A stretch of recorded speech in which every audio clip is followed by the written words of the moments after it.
But first, with the latest news this morning, President-elect Donald Trump says his charitable foundation will soon be no more. And he plans to do away with it, he says, in a move aimed at trying to avoid any conflict of interest. Rich Edson is live in Washington this morning with the very latest. So, Rich, first of all, why is the president-elect making this announcement now? Good morning, Eric. And in less than a month, Donald Trump becomes president of the United States, and his transition team says he wants to avoid even the appearance of any conflict with his role as president.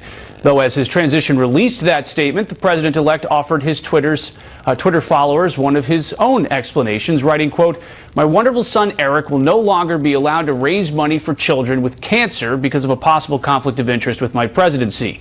Isn't that a ridiculous shame? He loves these kids, has raised millions of dollars for them, and now must stop. Wrong answer. The media tries so hard to make my move to the White House, as it pertains to my business, so complex, when it actually isn't."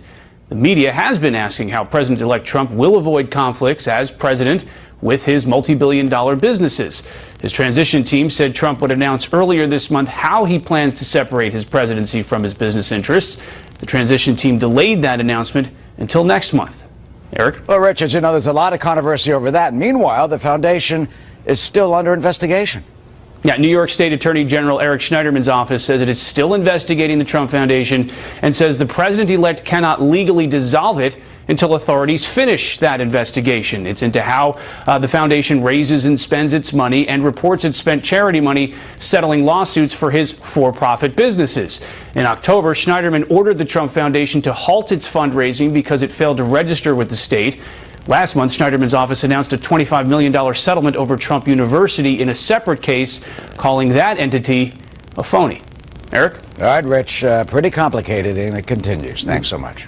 Patty Ann? And joining us right now with more on that is Jamie Weinstein, senior editor for the Daily Caller. Thanks for joining us.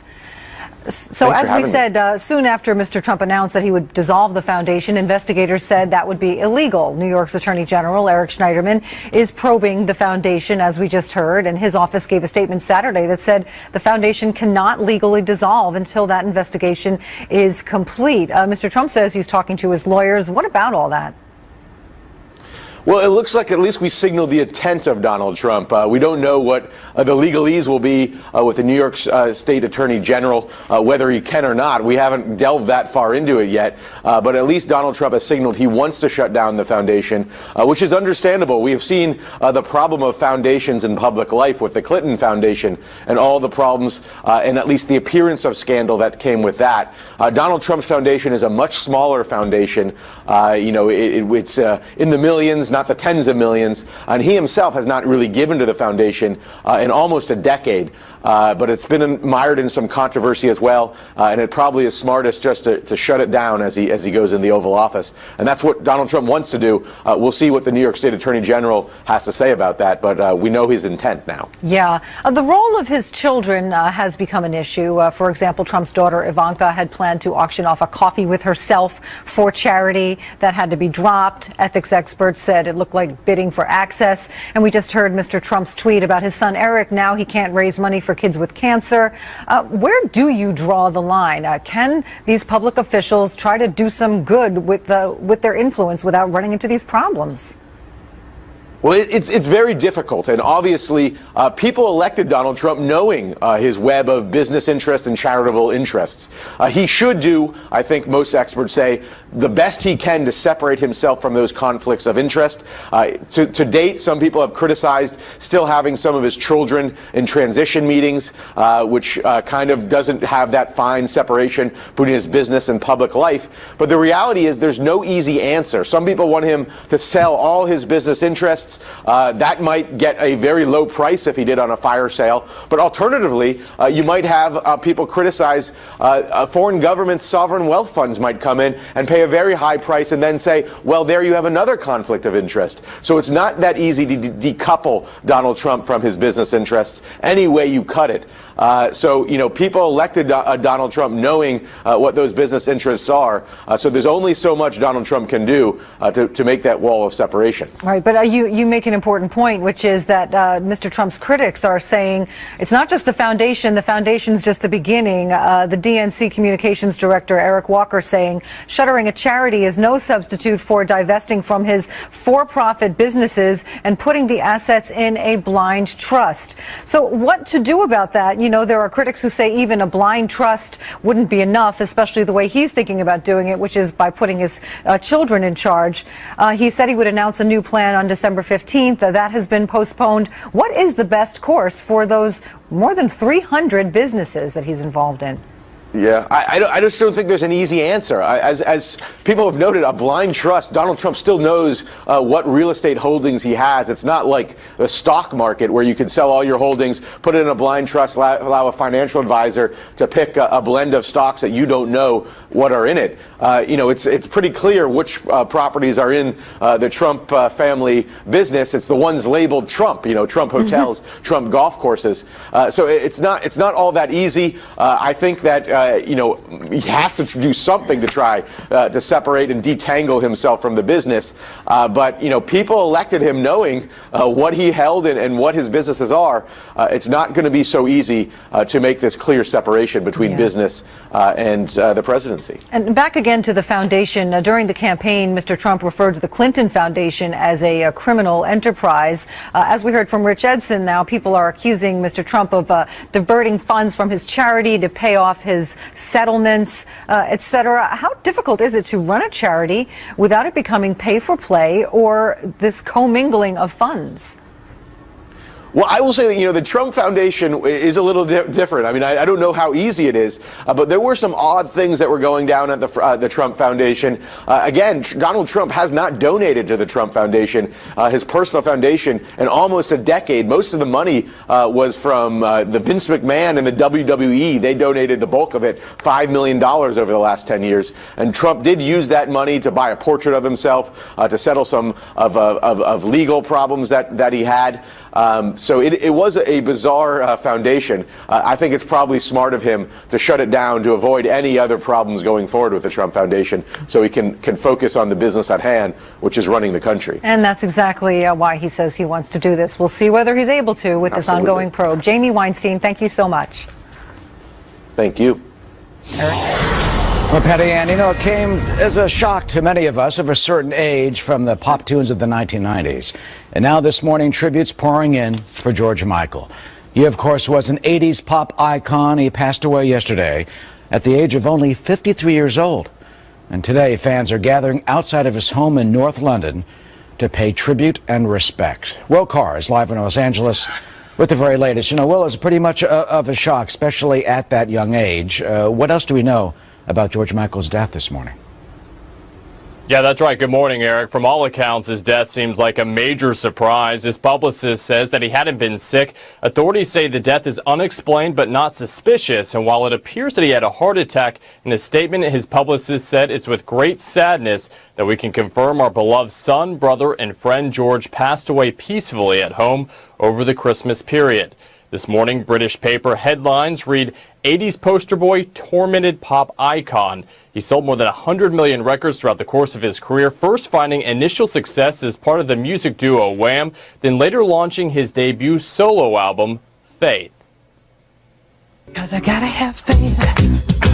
I gotta have. In the course of his career, Michael won 2 Grammys, had 8 #1 hits on the Billboard Hot 100, and aside from his singing career, drug use and his sex life kept his name in the headlines. It also led to several brushes with the law over the years, but certainly not what his fans are concentrating on this morning. Instead, they're leaving flowers outside of his home while they're remembering a pop legend. Eric. All right, well, certainly also this morning, social media must be exploding. Yeah, absolutely. Really an outpouring of support. Ellen tweeting, I just heard about my friend George Michael's death. He was such a brilliant talent. I'm so sad. Rob Lowe said, had the pleasure of knowing George Michael in the 80s, voice of an angel. Now he can sing with them. And Elton John tweeting, I'm in deep shock. I have lost a beloved friend, the kindest, most generous soul, and a brilliant artist. R.I.P. George Michael. Eric, George Michael was 53 years old. Yeah, we see right now live in North London outside of his home, fans and other well-wishers placing flowers and notes and letters, as often happens in Oslo this year. Pretty remarkable when you consider that there's been a litany and a list of several pop superstars who have passed away below the age of 70. Yeah. George Michael, our thoughts are with his family. And for those of us, as I said, of a certain age, really a soundtrack from the 1980s and the tunes of our lives. Yeah, great hits. Well, tensions are rising between the U.S. and a key ally. Israel's prime minister lashing out at the Obama administration following a vote at the United Nations. We'll tell you what set him off. And President Obama gearing up to issue more executive orders during his final days in office. How will his last-minute moves affect his legacy? I think President Obama is beginning to figure out that his legacy is like one of those dolls that as the air comes out of it, shrinks and shrinks and shrinks. And that 60 or 70% of his legacy is executive orders, almost all of which will be repudiated by Trump. The things he's done this week can be turned around. It takes a little bit of legalized, smart lawyers, but they'll turn it around. And he's in this desperate frenzy. What he's actually doing is he's setting up a whole series of things to distract Trump, which will make his liberal allies feel good about Democrats and hate Republicans when Trump rolls them all back. That's former House Speaker Newt Gingrich, the vice chair of the Trump transition team, taking aim at the flurry of executive actions that are now being issued by President Obama in his final weeks in office. As you heard, the former speaker suggesting, in his view, the president's moves are, quote, a desperate frenzy to try and basically cement his legacy before leaving office. But Mr. Gingrich is claiming it's no use because most of those executive orders will be undone by President-elect Trump when he takes office. Doug Schoen, former advisor to President Bill Clinton and Fox News contributor, joins us. Adam Goodman, Republican strategist and principal of the Victory Group. Welcome to you both. Doug, let me start with you. Thank you. You know, the former speaker says 70% of the Obama policies will be reversed by President Trump. Is his legacy in danger? Yeah, I think it is, with Obamacare obviously up for repeal and replace, or repeal and delay. I think the decision of the UN is certainly something that doesn't reflect the incoming Trump administration's position. I am certain the initiatives on coal and on offshore drilling will also be reversed by the incoming president. So I think Speaker Gingrich is correct in assuming that the bulk of what has been proposed recently, and even things like the executive order on the Dreamers, I think that too faces the prospect of being rolled back. So, Adam, I mean, if he's doing some of this in these final few weeks, I mean, is it for naught?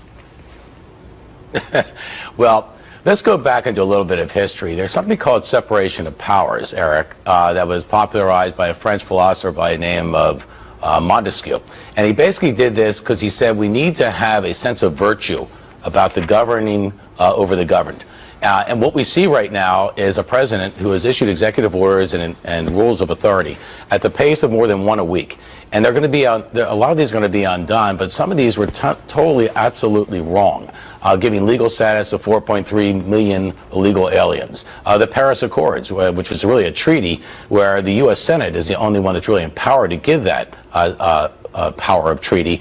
And you have a president who is willfully and constantly trying to assert his ideas and his power over the American public. And if we don't like it, so be it. This is a worrying precedent when you think about moving ahead. And I think, Donald Trump is not only going to overturn much of this, which I think Newt Gingrich is certainly on point there. But I think we have to take a deep look into whether or not we really believe in the three branches of government or not. And that's what's going to be more importantly on display moving forward. Well, Adam, you make a great point. Did the president make a strategic mistake by issuing all these executive orders? I mean, he told NPR that if he had gone through the legislative process, as you say, they would have been harder to undo. Now, all you need is a pen to reverse his decisions. Eric, it's a great question. Look at what the president said. After the 2010 midterms, where the Democrats took a shellacking, he said, whether Congress likes it or not, I'm going to go ahead and move forward. He said it again in 2014, the State of the Union speech, that he'll do whatever and whatever it takes, wherever he needs to go, to assert his authority. This is not what the Founding Fathers envisioned. And now you might say he's paying the price for this, as not only a lot of his own executive actions will be overturned, but I think his legacy itself is now in danger of being seen as the acts of a person who decided to assert his own beliefs and values over those of the nation. You know, Doug, he's a constitutional lawyer, Harvard Law professor, right, this sort of thing. But I mean, was this really a fatal mistake in his platform by ignoring Congress and issuing these executive orders? This was a practical decision, Eric. He knew he couldn't get the bulk of what he's proposed and what Adam discussed and what I outlined through the Congress, so he did it by executive order. I mean, Our system it may be does practical, allow him to do it. But it may be practical, but go ahead. Yeah, I was going to say it's practical, but clearly wrong, because as Adam suggests correctly, they will be reversed. But he was laying down a marker. Speaker Gingrich is right. He was letting the left know where he stands. I think it's regrettable, but he made what he thought was the only decision he could, and the bulk of his actions will be rolled back almost certainly, many within days. And finally, what do you think his legacy will be, Doug? Let me start with you. I mean, first African-American president, a giant leap forward for this country. But take a look at the record in terms of your party. Senate seats down 16%, House seats down 24%. Now the Democrats lost the Senate and the House. Governorships down by almost half. State legislatures down for the Democrats by almost half. How will he be remembered? Well, I think he had hoped that Obamacare would be his legacy, but with the defeat of Secretary Clinton, that's very much up for grabs. And given our weakness on the global stage, I think leading from behind and all that follows from that will also be a cross that he will have to bear politically and substantively going forward. So I think his legacy is up for grabs, which is one of the reasons he's doing what he's doing. And frankly, I think it isn't how we want to govern, even if it is constitutionally permissible. And Adam, your view of his legacy? Well, I agree with Doug. I think the jury is out on his legacy. But I think what's really instructive is to remember the remarks of Michelle Obama about a week ago when she was talking to Oprah and talked about the ushering in of an era of hopelessness. I think the biggest judgment is going to be whether or not that sense of hopelessness is what marked the 8 years of President Obama. Hopefully, God willing, to be followed by a period of great hope and achievement in this country under President Trump. All right, Adam and Doug, thanks so much for joining us. And Thanks Doug, so very much. Enjoy Miami. I will, and let's hope that Adam's right. I think on the Christmas week we have to pull for the new president. All right, gotta go. Thanks. Whatever our party. Okay. All right, tough talk about President Obama's handling of the war on terror. Rudy Giuliani saying the effort is lackadaisical. That ahead. Your brain. Over decades, American administrations and Israeli governments have disagreed about settlements. But we agreed that the Security Council was not the place to resolve this issue. As I told John Kerry on Thursday, friends don't take friends to the Security Council. Israel's prime minister pushing back after the United Nations abstained from a UN resolution calling for an end to Israeli settlement construction in the West Bank. Prime Minister Benjamin Netanyahu summoning the U.S. ambassador to discuss that move. Kristen Fisher is live in Washington. Hi, Kristen. Where do the two countries stand this morning? Well, we're hearing two totally different stories from the White House and the Israeli government. The White House says it had nothing to do with this UN resolution. Quote, the U.S. did not draft this resolution, nor did the U.S. introduce this resolution. The Egyptians, in partnership with the Palestinians, are the ones who began circulating an earlier draft of the resolution. But the Israeli government says that is flat out false. We have rather ironclad information from sources in both the Arab world and internationally that this was a deliberate push by the United States, and in fact they helped create the resolution in the first place. And so it's deeply disappointing that this has been the path of President Obama. Now, that was a spokesman for Israeli Prime Minister Benjamin Netanyahu, who on Thursday told Secretary of State John Kerry, friends don't take friends to the Security Council. But the next day, instead of using its veto power, the U.S. abstained from a Security Council vote which allowed this resolution to pass, a resolution condemning Israeli settlements in the West Bank. The Israeli government believes a vote to abstain is a vote against Israel, which is why the Prime Minister has now taken the relatively rare move of summoning the U.S. ambassador. Patty Ann? Well, meanwhile, President-elect Trump is weighing in. What's his response? Well, Mr. Trump was against this resolution to begin with, and he said so before it passed. Then, once it did pass, he took to Twitter to denounce it. Quote, "The big loss yesterday for Israel in the United Nations will make it much harder to negotiate peace. Too bad, but we will get it done anyway." He also said things will be different after his inauguration, and that is exactly what the Israeli Prime Minister is now banking on. Patty Ann? All right, Kristen Fisher, live in Washington. Thank you. Well, famous people acting badly. Why do they do that? Well, this stretches all the way from politics and big business to the Summer Olympics. Remember that? Well, Martha McCallan will take a look back at 2016, the year in scandal. That will be fun. And as the world reels from a series of terror attacks, has President Obama taken the right approach? Lieutenant Colonel Ralph Peters on that next.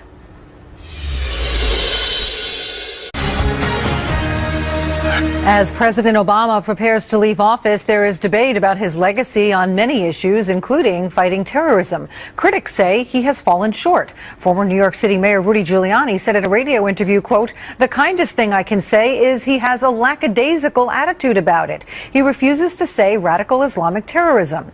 Well, Ralph Peters is a Fox News strategic analyst. Thank you for joining us. Patty Ann, happy St. Stephen's Day. Thank you. Same to you. Well, Mr. Giuliani spoke on a talk radio show hosted by John Katsimatidis. He said, "We've seen an increase in terror attacks on U.S. soil during the Obama administration." Is he right when he says that policy changes initiated by this administration have allowed terrorist attacks that might have been stopped under earlier policies? I don't think he's right about the domestic scene. Our domestic intelligence and law enforcement agencies have really done an amazingly good job, if you think about it. We haven't seen another 9/11 level plot or anything even approaching it, really. And inevitably, some terrorists will get through. Now, Obama could have done a better job, but where you really have to fault the outgoing president is on his disastrous approach to the Middle East, which I can bluntly sum up in 6 words, which is praise Islam, ignore Christians, blame Jews, as we just saw with this scandalous debacle at the UN. So I think the president's willful naivety about Islam, his refusal to accept the fact that within Islam there are elements that are distorting the religion badly and killing Muslims as well as Christians and everybody else, his inability to act decisively, even the decision to go after bin Laden in Pakistan, it took weeks for him to make up his mind about that. The special operators were getting very impatient. So this idea of dawdling, indecisiveness, romanticizing Islam based on his childhood years in Indonesia, it all came up to this heady brew that created the power vacuum and allowed the Middle East, which when George Bush left office was convalescing, Iraq was convalescing, the Middle East was relatively quiet, Al-Qaeda was broken, and now 8 years later we see a conflagration across the Middle East, Iran and Russia on the ascendant, 500,000 dead in Syria. All of this does tie directly into terrorism, and I think the president's failures, his myriad failures, Patty Ann, mean that terror is going to be with us, Islamist terror is going to be with us even longer than it had to be. You referred to it somewhat in what you just said. Mr. Giuliani slammed President Obama for refusing to use the term radical Islamic terrorism, and he did go on to say that Mr. Obama has a lackadaisical attitude about fighting terror. Lackadaisical, what do you make of that? Well, it's a 5-syllable word that doesn't really apply. You want 5 syllables, I'd give you disingenuous. But better words, I think, are really futile, indecisive, pandering. The bottom line is, and I think the intent of the mayor was right, he just chose the wrong word. The bottom line is, this is an ineffectual president with effete policies. He's Hamlet. He's always been to be or not to be, wringing his hands, can't make up his mind, and the result again is in Syria alone, 500,000 dead. Well, and yeah, one hopes for improvements. Yeah, regarding the Syrian refugee crisis, Mr. Giuliani said the goal should not be resettling refugees in Western countries, but rather to create conditions that allow them to return to their homeland. He suggests setting up a no-fly zone in Syria and sending back the people who have fled amid terrorism. What are your thoughts on that? Well, Patty Ann, a no-fly zone and other actions in the first year of the Syrian uprising would have been decisive. Assad would be gone. But remember, Obama drew red lines. He just and then let it slide by. The rule in conflict is that the sooner you act decisively, the less bloodshed there is. And when we opened this, I said to you, Happy St. Stephen's Day. That's the day. This is the day, the celebration of the first Christian martyr. And my perhaps biggest personal grief with President Obama is that he has utterly ignored the concluding phases of the destruction, the annihilation of 2,000 years of Christian culture in the Middle East. He won't even give priority to Christian refugees who have nowhere else to go. So I think this is a president who has been a prisoner of far-left ideology, came into office disliking Israel, came into office convinced that the United States was guilty, that the terrorists really, on some level, had a legitimate grievance, even though he didn't approve their actions. And I think we're going to look back on this 8 years as the 8 years that ravaged the world in such a way that we've not seen such a tragedy since the 1940s. Oh, that's a sad statement. Mr. Giuliani, of course, co-chairs Donald Trump's transition team. He says the president-elect has the right ideas regarding terrorism. He says Donald Trump sees this as a war, and he's going to deal with it that way. What specifically would you like to see Mr. Trump do? And do you agree with Mr. Giuliani that it's going to be a very different tone? Well, I think it will unquestionably be a different tone. It'll be a much stronger tone. And words are important. The pen's not mightier than the sword, but words matter. And just calling radical Islam or extremist Islam what it is makes a difference. Now, as far as what concrete measures we'll see on the ground, the situation has deteriorated so badly in Iraq and Syria that essentially our combat aircraft, are now they're working for Iran and Putin and Russia in the long term. Because when ISIS is smashed, and it will be, although it will live in various forms elsewhere, when it's smashed, it will leave Syria in charge of the Assad regime in charge of Syria, under the aegis of the Russians and influenced by the Iranians. When we finish in Iraq, in Mosul, and ISIS is broken there, Iran is the hegemon in the region. And this matters, the grand strategic picture, because President Obama dealt in bits and pieces, doing as little as he can, trying to measure out action by the teaspoonful. The next president, the incoming president, inherits a world in which Iran has a new empire stretching from Iran west of the Mediterranean. Russia is now the dominant player in the upper Middle East. We are excluded. And our power, and even our friends don't think they can trust us anymore. So the new president is going to have a great deal on his plate. He's got to deal not just with terrorism in the Middle East, but with the ascendancy of powers hostile to us, and that includes not only Iran, but the implacable hostility of Vladimir Putin. It's a very complex problem, and we can only wish the new president well. Yes, absolutely. Lieutenant Colonel Ralph Peters, thank you as always. Thank you, Patty Ann. And St. Stephen, by the way, is considered the first Christian martyr stoned to death in 36 AD. It's an official holiday in Ireland, Germany, and a bunch of other countries, too. Ralph Peters. Well, as this year draws to a close, there was no shortage of embarrassing headlines, as there always seem to be. Among them, corporate executives, politicians, even Olympic athletes, all shocking us with outrageous behavior. Martha McCallum now takes a look back at some of the scandals of this year. 2016 was a year filled with scandals and unbelievable headlines, from former Congressman Anthony Weiner's sexting to sex scandals at a popular Christian university. It was an unforgettable year in many ways. You can call it Watergate. Gold medal Olympian Ryan Lochte claimed that he was robbed at gunpoint after a night out in Rio de Janeiro. It turned out he allegedly urinated outside a gas station. City in the country has been plagued by allegations that it failed to handle cases of sexual assault committed by its students. Former Baylor president Ken Starr and celebrated football coach Art Briles lost their jobs. And the saga of Jelena. Justin Bieber posting an Instagram accusing his Beliebers of attacking his relationship with Sofia Richie. Former girlfriend Selena Gomez took to the comments to retort, "If you can't handle the hate, then stop posting pictures of your new girlfriend, LOL." After Bieber deleted his Instagram to avoid the fray, Gomez relented, posting a Snapchat that read, "What I said was selfish and pointless," she said. Former New York Congressman Anthony Weiner in trouble again this year. It started when his former wife, Huma Abedin, said that she was leaving him after finding out that he was sexting with another woman. Mr. Weiner sent a lewd photo to the woman with his 4-year-old son in the picture. An FBI investigation also uncovered new emails related to the Democratic presidential candidate Hillary Clinton, putting a jolt into her presidential campaign.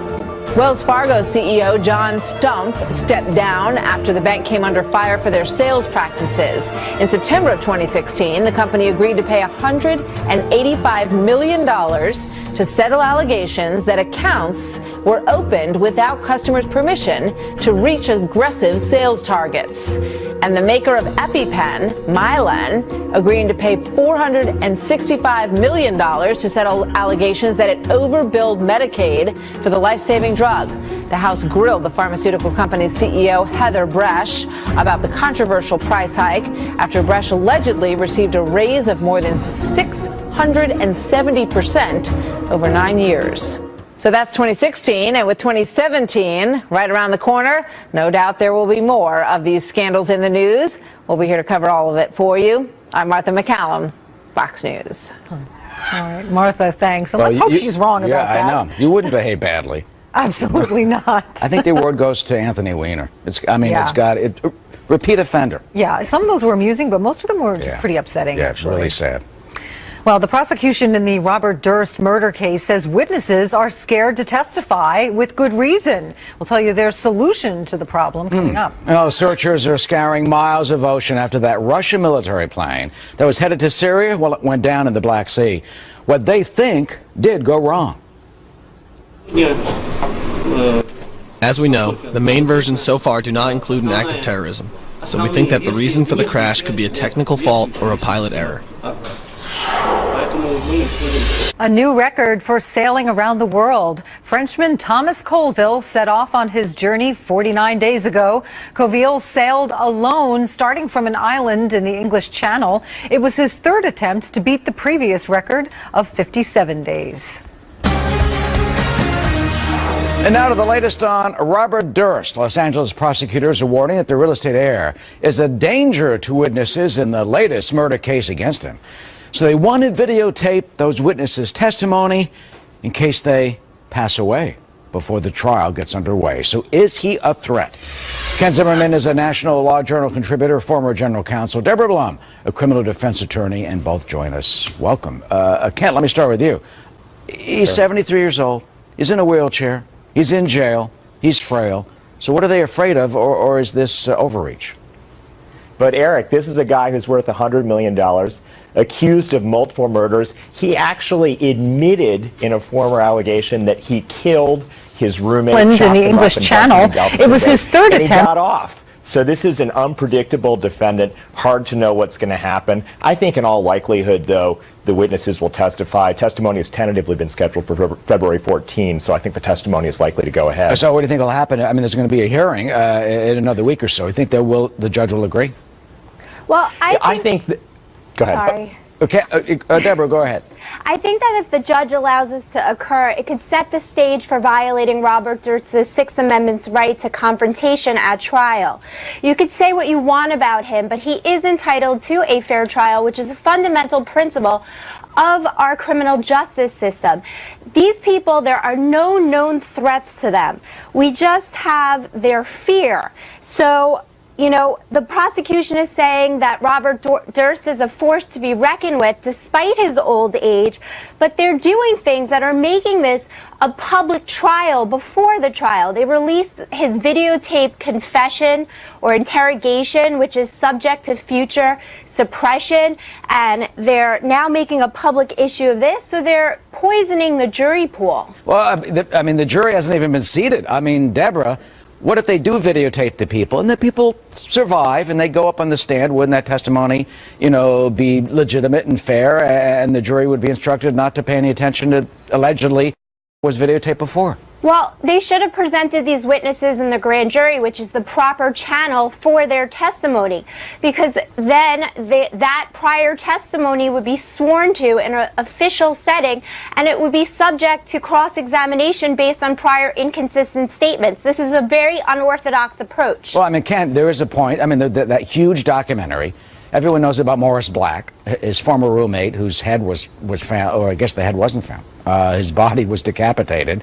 You've got Susan Berman, his very close friend, and the allegations or speculation are that he may have told Susan about the disappearance of his ex-wife many years ago. Susan, the Los Angeles writer, very well known. I mean, it's all out there anyway, so how do you get a jury to try to, give Robert Durst a fair trial, especially when you have this?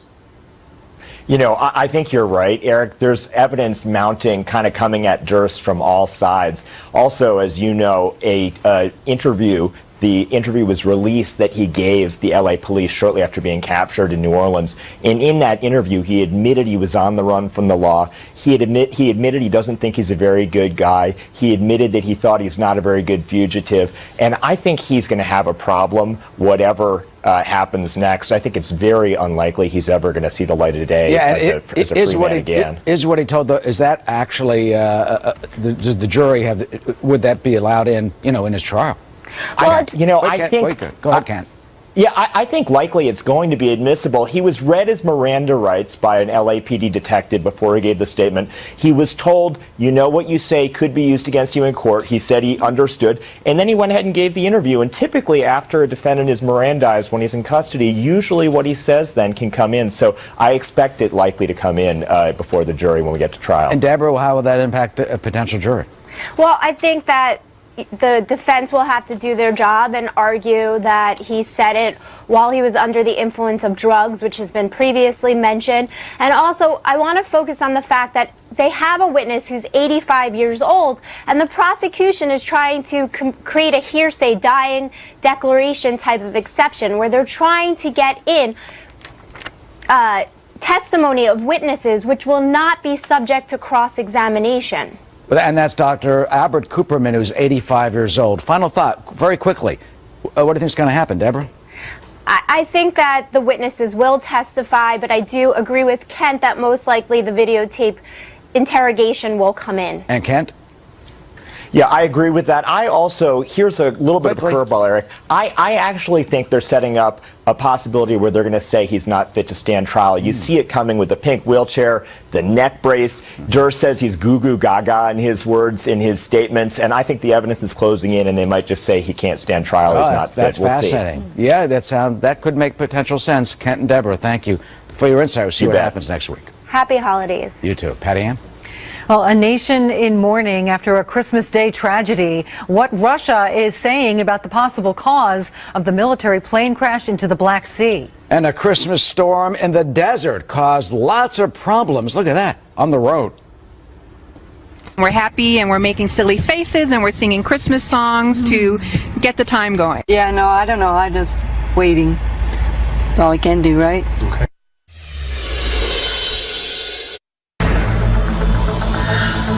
Well, man, oh man, heavy snow hammering parts of Arizona, as you can see there. A powerful storm made its way through the state. 14 inches of snow fell in the Flagstaff area. But the gift of a white Christmas also causing lots of problems on the roads. There were reports of multiple car crashes and road closures around northern Arizona, as well as a lot of people getting stranded in their vehicles. The heavy snow shutting down the east and westbound lanes of Interstate 40. That, of course, forced drivers to take alternate routes, so always have some extra water and food in your car. Absolutely, yeah. Well, Russian rescue teams are finding fragments of the military jet that crashed into the Black Sea shortly after takeoff, with 84 passengers and 8 crew members on board.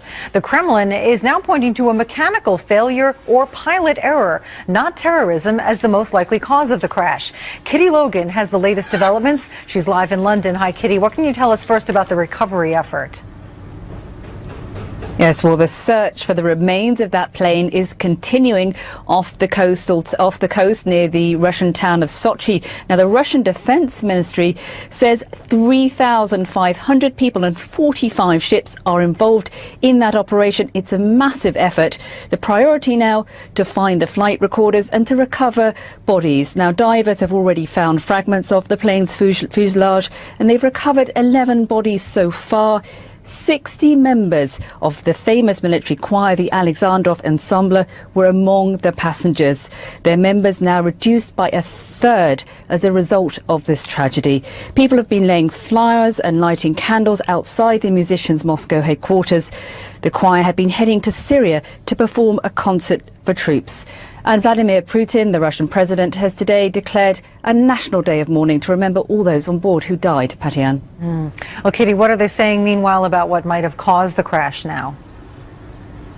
Well, of course, authorities are still investigating, and they say they're looking into a number of options which could have caused the crash. But today, the Russian transport minister said there's no reason to suspect that this was an act of terror. We think that the reason for the crash could be a technical fault or pilot error, but it will be clarified by the Ministry of Defense Special Commission. Now, investigations say they're looking closer at a number of possible causes, including poor fuel quality or a foreign object in the engine. Now, this type of Soviet-era military plane has been involved in a number of crashes in the past, but of course we'll have to wait until they find those black boxes before we learn more about what caused this particular crash. Patian. All right, Kitty Logan reporting live. Thank you. Well, did you hear about this? The White House press secretary scolding the media for their coverage of President Obama. What Josh Earnest says the media folks keep getting wrong. Also, Donald Trump says he now wants to avoid conflict of interest by dissolving his charitable foundation. Will it work? Will it be enough?